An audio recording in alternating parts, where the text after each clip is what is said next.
வாழ்க்கையில் இந்த மாதிரி மனிதர்களிடம் இருந்து தூரமாக இருங்க. இப்போ நான் சொல்ல போகிற சில மனிதர்களுடன் நட்போ உறவோ அல்லது லைட் தொடர்போ கூட வச்சுக்காதீங்க. ஏன் தெரியுமா? அவங்க உங்களுக்கு தெரியாமலேயே உங்கள் வாழ்க்கையை மெதுவாக அழிச்சிடுவாங்க.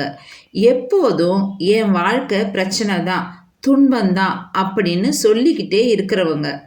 அவங்கள பார்த்தா தூரமாக இருங்க. எனக்கு அதிர்ஷ்டமே இல்லை, நான் என்ன செஞ்சாலும் தோல்விதான் எனக்கு என்று தங்களை தாங்களே தாழ்த்தி கொள்பவர்களிடம் இருந்து விலகி இருங்கள்.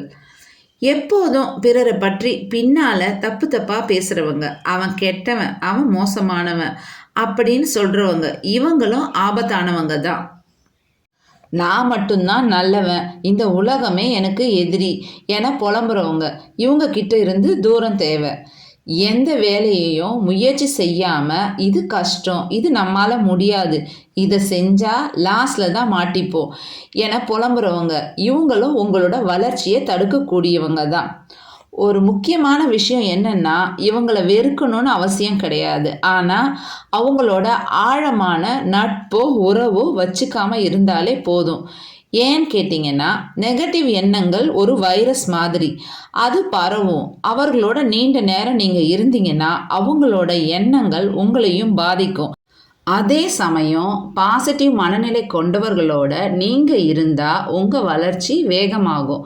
அதனால் உங்களை சுற்றி இருக்கிறவங்கள நீங்கள் கவனிங்க. யாருக்கிட்ட பாசிட்டிவ் எனர்ஜி இருக்குன்னு அவங்க தான் உங்களை முன்னேற்றுவாங்க. யார்கிட்ட நெகட்டிவ் எனர்ஜி இருக்குன்னு பாருங்கள், அவங்கள விட்டு நீங்கள் விலகி இருங்க. பாசிட்டிவ் மைண்ட் செட் இருக்கிறவங்க கூட அதிக நேரத்தை செலவிடுங்க. நெகட்டிவ் மைண்ட் செட் இருக்கிறவங்க கிட்ட இருந்து டிஸ்டன்ஸை மெயின்டைன் பண்ணுங்க.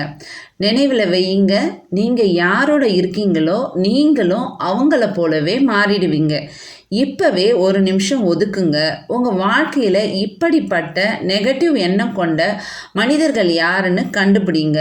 அவங்க கிட்ட இருந்து மெதுவாக விலகி இருங்க.